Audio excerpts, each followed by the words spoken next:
Hi friends, welcome to my channel. ఈరోజు మన topic ఏంటంటే జూలై నెలలో అమలు కాబోయేటువంటి అన్ని ముఖ్యమైన పథకాలకు సంబంధించిన వివరాలు అయితే తెలుసుకుందాము.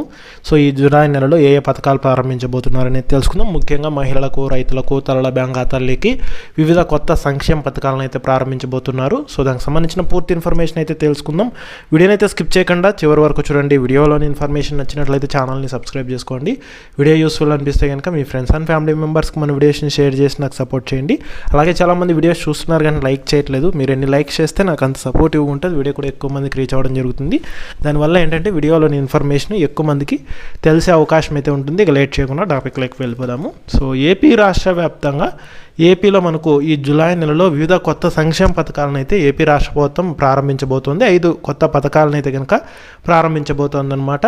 సో ఏ పథకాలు ప్రారంభిస్తున్నారనేది ఒకసారి చూసుకుంటే, మొదటి చూసుకుంటే పెన్షన్లకు సంబంధించి అనమాట. సో ఏపీలో మనకు కొత్త పెన్షన్లను అయితే కనుక శాంక్షన్ అయితే చేయబోతున్నారు.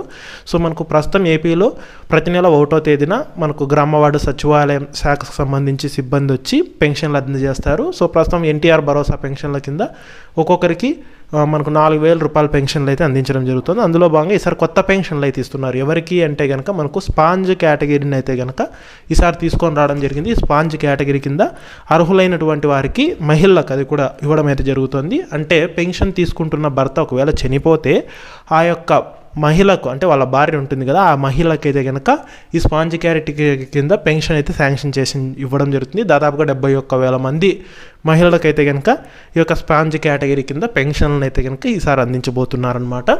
ఇక అలాగే చూసుకుంటే మనకు 60 ఏళ్ళ నుంచి 50 ఏళ్ళకు పెన్షన్ అర్హత వయసును కూడా తగ్గింపు చేయబోతున్నారు.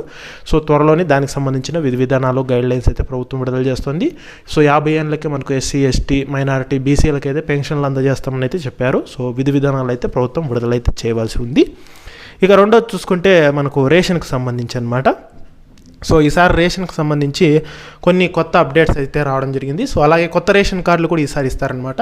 సో ఈ జూలై నెలలో మనకు కొత్త రేషన్ కార్డులను అయితే పంపిణీ చేస్తారు. ఆల్రెడీ గ్రామవార్డు సచివాలయాల ద్వారా కొత్త రేషన్ కార్డుల అప్లికేషన్ అయితే తీసుకోవడం జరుగుతుంది. సో ఈసారి మనకు స్మార్ట్ కార్డ్స్, అంటే ఏటీఎం సైజులో ఉన్నటువంటి స్మార్ట్ కార్డ్స్ని అయితే కనుక ఈసారి అందులో క్యూఆర్ కోడ్ ఉంటుంది. దాన్ని స్కాన్ చేస్తే మీకు గడిచిన 6 నెలలకు సంబంధించిన రేషన్ డీటెయిల్స్ అయితే వస్తాయి. అలాగే రేషన్కి సంబంధించి ఇంకా ఎవరైనా ఈకేవైసీ చేసుకోకపోతే వెంటనే ఈకేవైసీ చేసుకోండి. సో ఈరోజే లాస్ట్ అనమాట. సో జూన్ 30 అన్నారు. మళ్ళీ పొడిగిస్తారో లేదో తెలీదు.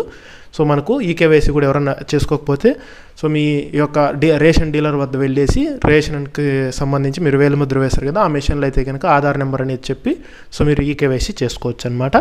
అలాగే మనకు రేషన్ పంపిణీలో కూడా మార్పులు చేశారు. రేషన్ డోర్ డెలివరీ వెహికల్స్ రద్దు చేశారనమాట. సో మనకు 1వ తేదీ నుంచి 15వ తేదీ వరకు రేషన్ అనేది అయితే అందజేస్తారు. ఉదయం 8 నుంచి మధ్యాహ్నం 12 వరకు, సాయంత్రం 4 నుంచి రాత్రి 8 వరకు రేషన్ అయితే అందించడం జరుగుతుంది. అలాగే రేషన్ డోర్ డెలివరీ కొంతమందికి అయితే చేస్తారు. వృద్ధులకు, దివ్యాంగులకు అయితే కనుక రేషన్ డోర్ డెలివరీ చేస్తామని అయితే కనుక ప్రకటించడం అయితే జరిగింది. సో వాళ్ళకైతే అందజేస్తారనమాట. దాదాపుగా 13 లక్షల మంది వృద్ధులకు, ఈ యొక్క దివ్యాంగులకు అయితే కనుక రేషన్ డోర్ డెలివరీ అయితే కనుక అందించడం జరుగుతుంది. ఇక మిగిలిన వాళ్ళందరూ రేషన్ షాపుల వద్దకు వెళ్ళి రేషన్ తీసుకోవాలి. ఇక రేషన్లో చూసుకుంటే ఒక పర్సన్కి ఉచితంగా 5 కేజీల బియ్యం ఇస్తారు. అలాగే మనకేంటంటే కనుక ఈ యొక్క కందిపప్పు, చక్కెర సబ్సిడీలు అయితే ఇస్తారు. తర్వాత రాగులు ఇస్తారనమాట. 2 కేజీలు బియ్యం బదులు రాగులు ఇస్తారు. మీకు రాగులు కావాలంటే రాగులు తీసుకోవచ్చు, లేదంటే బియ్యమే తీసుకోవచ్చు. సో ఈ రకంగా రేషన్ పంపిణీలు ఈ రూల్స్ అయితే తీసుకొని వచ్చారనమాట. ఇక తర్వాత పథకం చూసుకుంటే ఏపీలో తల్లులకు సంబంధించి, సో తల్లికి వందనం పథకానికి సంబంధించి ఏపీలో ఆల్రెడీ డబ్బులు అయితే విడుదల చేయడం జరిగింది. అందులో భాగంగా చూసుకున్నట్లయితే కనుక అందరు తల్లుల బ్యాంక్ ఖాతాలకు 13,000 రూపాయలు చొప్పున జమ అయ్యాయి. ఒకరికి 13,000, ఇద్దరికి 26,000, ముగ్గురు 39,000 ఇట్లా జమ అయ్యాయి. కొంతమందికి 6 మంది కూడా ఉన్నారన్నమాట కొంతమంది ఫ్యామిలీలో. సో అట్లాంటి వాళ్ళకు కూడా డబ్బులు అయితే జమ చేశారు. కొందరికి డబ్బులు అనేది జమ కాలేదు, వివిధ కారణాల వల్ల జమ కాలేదనమాట. అలాంటి వాళ్ళంతా గ్రీవెన్స్ అనేది అప్లై చేసుకున్నారు. అలాగే కొత్తగా అప్లై కూడా చేసుకున్నారు. సో వివిధ కారణాల చేత ఎవరికైతే అర్హత ఉండి డబ్బులు జమ కాలేదో వాళ్ళందరికీ ఈ జూలై 5వ తేదీన, సో 5వ తేదీన తల్లుల బ్యాంక్ ఖాతాలకైతే కనుక ఒక్కొక్కరికి 13,000 చొప్పున మళ్ళీ డబ్బులు జమ చేస్తామని అయితే కనుక చెప్పడం జరిగింది. సో అందులో భాగంగానే మనకు తల్లికి వందనం పథకానికి సంబంధించి మళ్ళీ యొక్క 13,000 రూపాయలు జూలై 5వ తేదీన ప్రభుత్వం విడుదలైతే చేస్తోందనమాట. సో ఏదైనా మీకు కారణం చేత మీకు డబ్బులు జమ కాకపోతే కనుక ఒకవేళ ఇప్పుడు సో మీకు ఏదైనా ఇప్పుడు ఎలిజిబుల్ లిస్ట్లో పేరు ఉన్నట్లయితే సో ఈ జూలై 5వ తేదీన డబ్బులు అయితే మళ్ళీ తిరిగి జమ చేయడం జరుగుతుంది. ఇక తర్వాత పథకం చూసుకుంటే ఏపీలో మహిళలకు సంబంధించి, సో ఏపీలో మహిళలకి యొక్క ఆడబిడ్డ నిధి పథకాన్ని అయితే కనుక ప్రారంభించబోతున్నారు. సో అలాగే చూసుకున్నట్లయితే కనుక ఆడబిడ్డ నిధి పథకం ద్వారా అయితే కనుక ప్రతి నెల 1,500 చొప్పున సంవత్సరానికి 18,000 అయితే జమ చేయడం జరుగుతుంది. అందులో భాగంగా చూసుకుంటే SC, ST, BC, minority, OC ఈ బీసీ అన్ని కులాలకు చెందిన మహిళలకైతే ఈ యొక్క 15,000 అంటే 18,000 అయితే జమ చేస్తారు. ప్రతి నెల 1,500 అయితే జమ చేయడం జరుగుతుంది. కాబట్టి సో వీళ్ళకి ఏంటంటే బడ్జెట్ కేటాయింపు చేశారు. సో దాదాపుగా 3,340 కోట్లను బడ్జెట్లో కేటాయింపు చేశారు. ఈ జూలై నెలలో అంటే జూలై మొదటి వారంలో అలా అయితే కనుక అంటే జూలై 10వ తేదీ తర్వాత అయితే కనుక ప్రభుత్వం విధి విధానాలు గైడ్లైన్స్ విడుదలైతే చేయనుందనమాట. సో మనకు ఈ పథకాన్ని కూడా ప్రారంభించే అవకాశం అయితే ఉంది. ఇక తర్వాత పథకం చూసుకుంటే రైతులకు సంబంధించి సో ఏపీలోని రైతులకు ఏంటంటే కనుక అన్నదాత సుఖీభవ పీఎం కిసాన్ పథకానికి సంబంధించిన నిధులు అయితే కనుక విడుదలైతే చేయడం జరుగుతుంది. సో మన కేంద్ర ప్రభుత్వం ఎప్పుడైతే పీఎం కిసాన్ పథకానికి సంబంధించిన నిధులు విడుదల చేస్తుందో అప్పుడే రాష్ట్ర ప్రభుత్వం కూడా అన్నదాత సుఖీభవ పథకానికి సంబంధించిన నిధులు విడుదల చేస్తారు. మొత్తంగా సంవత్సరానికి 2 పథకాల ద్వారా 20,000 అయితే అందజేస్తారు. రాష్ట్ర ప్రభుత్వం 14,000, కేంద్ర ప్రభుత్వం 6,000 అయితే ఇస్తుంది. అందులో భాగంగా ఇప్పుడు మనకు పీఎం కిసాన్కి సంబంధించి 20వ విడత 2,000 రూపాయలను ఈ జూలైలో అయితే విడుదల చేస్తున్నారు.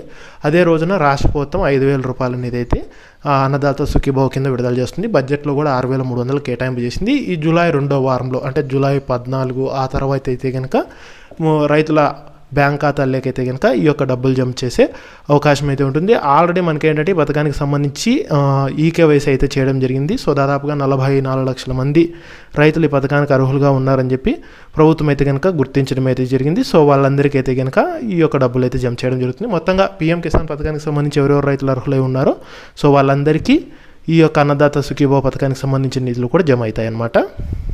ఇక తర్వాత పథకం చూసుకుంటే ఏపీలో దీపం పథకాన్ని అయితే ప్రారంభించడం జరిగింది. సో ఈ దీపం పథకం కింద ప్రతి 4 నెలలకు ఒకసారి ఉచితంగా 3 సిలిండర్లు ఇస్తారు. సంవత్సరానికి 3 ఉచిత గ్యాస్ సిలిండర్లు పంపిణీ చేయడం జరుగుతుంది.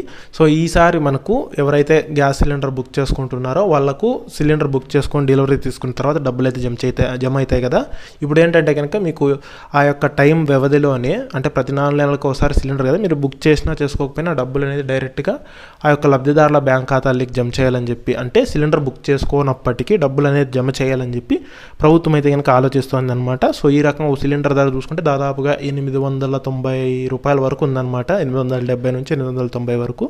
సో ఉచితంగా అయితే కనుక ఈ యొక్క డబ్బులు అయితే జమ అయితే అవడం జరుగుతుంది. సో దీనికి సంబంధించి కూడా ప్రభుత్వం విధి విధానాలు అయితే విడుదల చేయవలసి ఉందన్నమాట. మళ్ళీ ఇక తర్వాత చూసుకుంటే ముఖ్యంగా మనకి ఇంకా ఏపీలో మనకు ప్రతిష్టాత్మకంగా ఈ యొక్క ఉచిత బస్సు ప్రయాణం పథకాన్ని అమలు చేయబోతున్నారు. సో ఇది ఆల్రెడీ డేట్ అనౌన్స్ చేయడం జరిగింది. మరొకసారి డేట్ను కన్ఫర్మ్ చేయడం జరిగింది. ఆగస్టు 15వ తేదీ నుంచి ఏపీలో ఈ యొక్క ఉచిత బస్సు ప్రయాణం పథకాన్ని అమలు చేస్తామని చెప్పి ప్రభుత్వం ప్రకటించిందనమాట. తెలంగాణ, కర్ణాటకలో ఏ విధంగా మహిళలకు ఉచిత బస్సు అమలు అవుతుందో ఏపీలో కూడా అలాగే అమలు చేస్తామని చెప్పారు. అలాగే మనకేంటంటే కనుక సో మీరు ఏ జిల్లా వారాసులో ఆ జిల్లాలో మాత్రమే ఉచిత బస్సు ప్రయాణం చేసే వెసులుబాటు అయితే ఉంటుంది. సో దీన్ని ఆగస్టు 15 నుంచి అయితే ప్రారంభిస్తారు. ఈ పథకాలు కాకుండా మళ్ళీ మనకు కొత్త పథకాలకు సంబంధించిన అప్డేట్స్ కూడా వచ్చే అవకాశం ఉంది. లేదంటే ఈ పథకాల డేట్లు కూడా మళ్ళీ ఇప్పుడు చెప్పిన వాటిలో డేట్లు కూడా మళ్ళీ చేంజ్ అయ్యే అవకాశం ఉంది. దానికి సంబంధించి ఏ చిన్న అప్డేట్స్ వచ్చినా నేను మన ఛానల్ తప్పకుండా అయితే పోస్ట్ చేస్తాను.